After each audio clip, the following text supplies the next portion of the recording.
Hello, magandang umaga sa inyong lahat at sa lahat po ng mga manonood at subscriber po. Kumusta po kayo? Sana po ay nasa mabuti kayong kalagayan. Araw po ngayon ng Biyernes at weekend na naman. So ngayong araw na to, medyo masarap ang tulog ko at hindi ako stress, hindi ako nakikipaghabulan sa oras. Dahil po ngayong umagang ito ay meron po akong dalang service at pinahiram sa akin ng accountant ko yung service niya. So lagi ko naman ginagamit to at iba-iba talaga kapag ako ay gigising na ng late compare sa gaya nga na sinabi ko, compare sa umaga na 7:30 pa lang, 7:28 kailangan kong habulin yung bus pero ang pasok ko pa ay alas 9. So ngayon ako ay bumabangon alas 8, mga 30 minutes, ligo, kain, at least mahaba-haba pa yung pahinga ko. So ayan, ipapakita ko sa inyo yung sasakyan. Ito, ayan po yung sasakyan ko. Dahil pag libre po itong sasakyan na to ay binibigay talaga sa akin ng accountant naming Iris. Mabait po siya sa akin at pinahihiram. So yun, at papasok na pa ako. Ang oras pa lang ngayon ay 8:25 ng umaga. So 20 minutes nandun ako sa trabaho. Ganun lang po yun. Tama lang naman yung takbo ko. At meron naman po akong, tatanong nyo, meron po akong international driver license na kinuha sa Pilipinas bago ako pumunta. Medyo mahal nga po yung bayad ko noon dahil yun ay 4,500 ang bayad ko sa international driver license po. Pero isang taon lang po yun. So ganun pa man, salamat kay Lord at dahil kahit papano ay meron taong nagpapahiram sa akin ng sasakyan para ako ay medyo nare-relax ng kaunti dahil alam niya po kung anong oras ako gigising at kung anong oras ako naghihintay dun sa hintayan. Nakita naman niyo yung mga previous na video ko na matagal talaga ako maghihintay doon sa hintayan ng bus. So yun po at ako po ay papasok na rin. Check ko lang yung pintuan ko. Ayan. Manual po ito. Ayan. Piguet. Bali, ang model po ng sasakyan na ito ay Piguet. Ayan.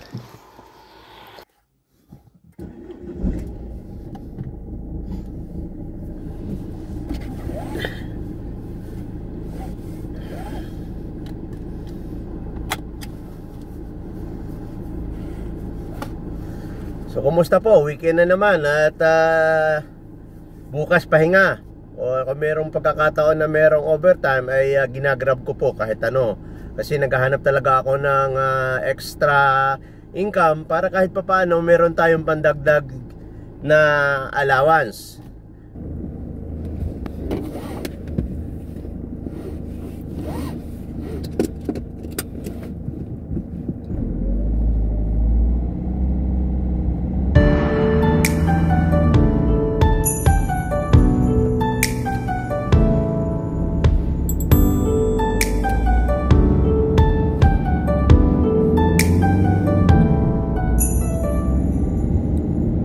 Ayan po at ayan,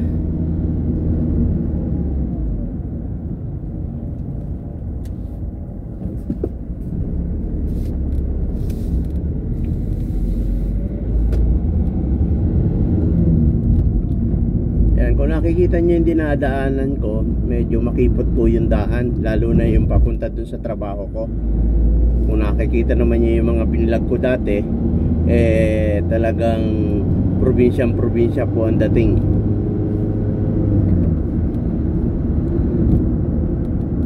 Ayan. Ayan, tulad nito medyo makiipot na.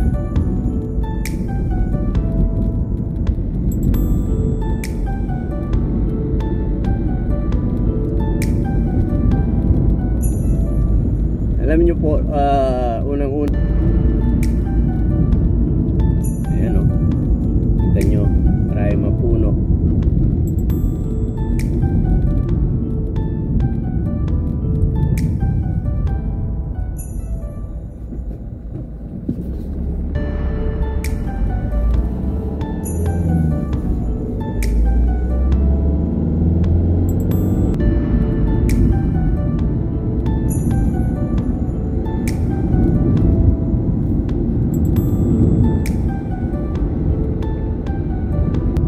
mga kabayan, meron akong ikukwento sa inyo.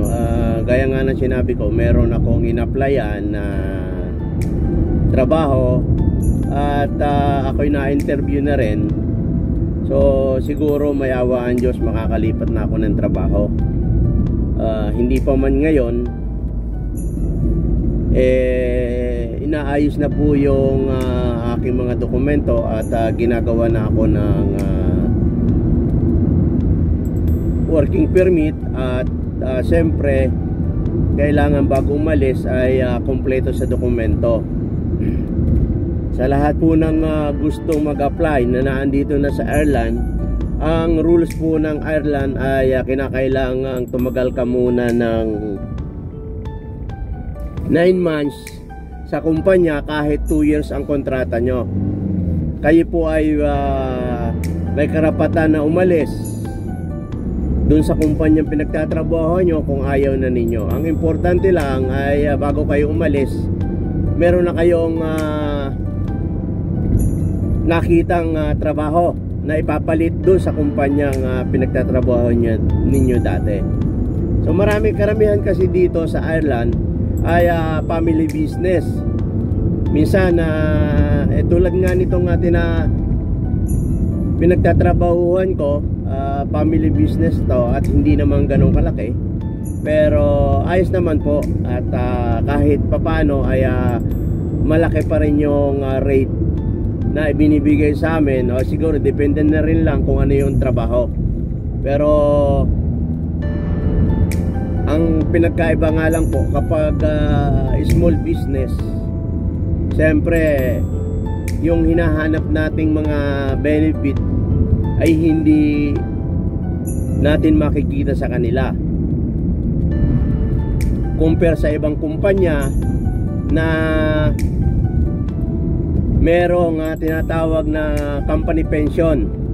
Kasi gaya nga ng kinukwento ko sa inyo, ang oras ko dito bago magsimula ay alas 9. Sobrang late na po, tapos lalabas ako alas 6. So compare sa iba na yung alas 6 may overtime na yon. Tulad nitong mga kasamahan ko dito sa bahay, sila po ay lumalabas sa trabaho ay alas 6 at meron silang 1 oras na overtime araw-araw. So malaking bagay na po yon. At gaya nga na sinabi ko, doon pa lang sa overtime makukuha mo na yung pambayad sa loob ng isang buwan. Bale, ang bahay po namin dito ay 250 monthly. So malaking bagay din po yon na kapag ikaw ay nakapag-overtime ng 50 euro, linis na yon every week. Iba-iba. Tapos meron ka pang Sabado, ay malaking tulong po sa atin yon. At ako, nag-iisa lang po akong Pilipino dito sa aking trabaho. Hindi tulad dun sa ibang kasamahan ko na marami silang sama-sama sa trabaho. Ay ako talagang nakakalungkot. Minsan walang kausap dahil puro Irish, Inglesan kayo ng Inglesan. Minsan hindi mo pa gaanong maintindihan. Hindi naman tayo magaling mag-Ingles.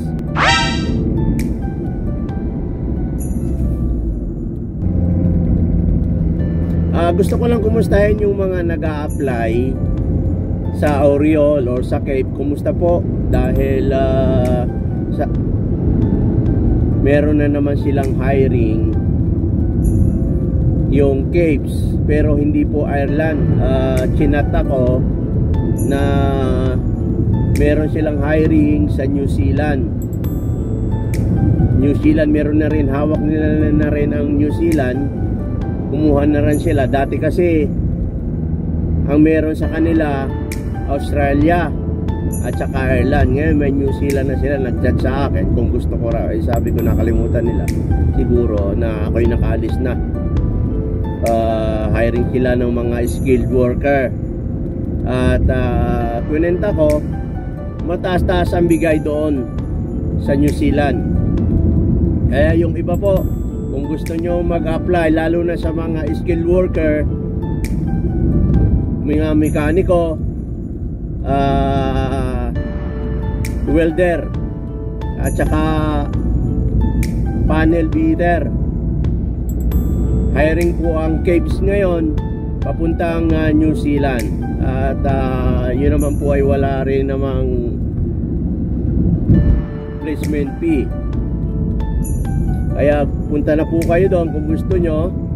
At para malay nyo, isa kayo sa mapili na makaalis papuntang New Zealand. Magandang bansa po yung New Zealand at magandang lugar.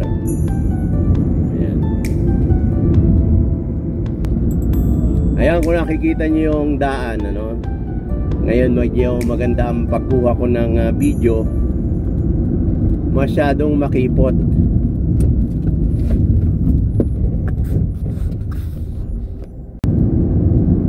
Shoutout pala sa lahat ng mga subscriber ko at yung mga nakakakilala sa akin. Kumusta po? At sana okay naman kayo. Sa kalagahan.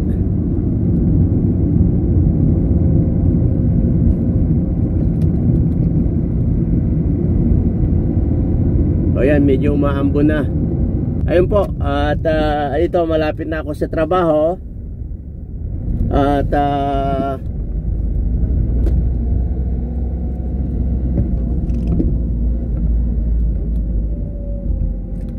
nakarating na rin po ako dito.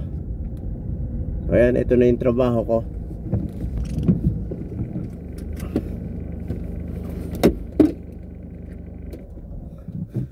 So mamaya na lang po ulit. At work naman po tayo. Maraming salamat po.